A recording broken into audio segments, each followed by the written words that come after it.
make huge impressions by the big numbers they put up, and that would include Dan Cummins Chevrolet Buick in Paris, Kentucky. Josh Mitchell, a.k.a. the Auto Disruptor, is the Business Development Director at Dan Cummins Chevrolet Buick.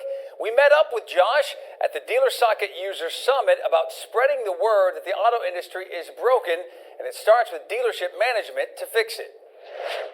For me being here, I just want to give people insight from a dealer's perspective. You know, a lot of vendors speak of these things, and that's great, but I'm a dealer, and I want them to listen to what I have to say because, our industry's been broken to a certain degree, and my views and how I do things is kind of disruptive.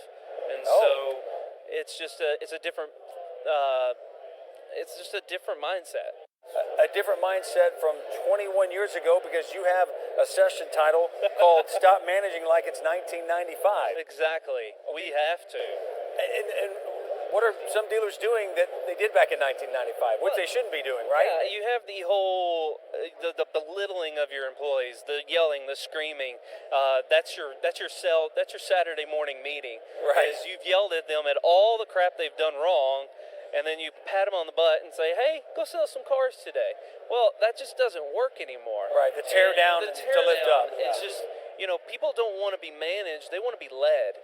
And for me, I want to stop talking about managing people and actually starting to earn the right to be called their leader. Because that's when you have that fundamental shift in our business, and how when you start leading people is when all of a sudden the magic starts to happen. Okay, some are watching going, wow, what a great dealer principal. What a great GM speech. But you're none of those. You're like, and that's not a cut down. No. I'm just saying, those are pretty good words that should come from the leaders. Exactly. Yeah. I'm not going to say I'm just, but I'm the business development director.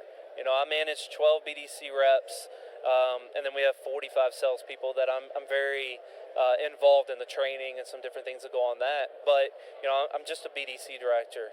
But the internet changed our business, and there's no going back. There's only going forward. And so to go forward means you have to start thinking a different way on everything, from how you treat your customers to how you treat your employees. Everything has to change. The old ways, you can keep doing it, but eventually people are just going to start going out of business because they're not changing with what the business is wanting. So we could talk about this all day long. Yeah. What are the three things that you see that dealers to do exactly what you guys are doing? That's pretty remarkable. Yeah. And like you mentioned a minute ago, it's about culture. So 3 mistakes or 3 things that maybe dealers can take in going, wait, he works at a dealership. He's not a vendor. He knows what he's talking about as far as the culture of a dealership and righting the wrongs for 2017. What would they be? I think what you have to start doing is write down all the crap that you hate for your employees. All the crap, the bell to bell, the no days off, the 6 days a week. Just start naming the things that your people hate, and then just get rid of it. And then on the customer side, do the same thing. Everything that the customer has complained about over this time that we have started booming as an industry, but just start listing everything that you do wrong that they hate, and get rid of it. And just stop thinking like a dealer. Think more like a customer. Because that's where the magic starts to happen, is when you put your customers first and your employees first, then all of a sudden you don't have to worry about growth and everything else, because that will come.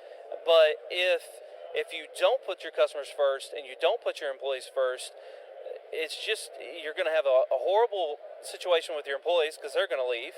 You're going to have a horrible experience for your customers because they've got a salesman who's unhappy because he just got yelled at. Yep.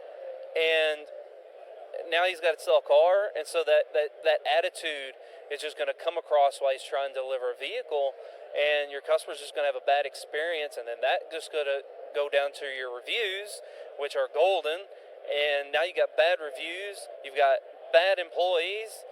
It just doesn't work anymore.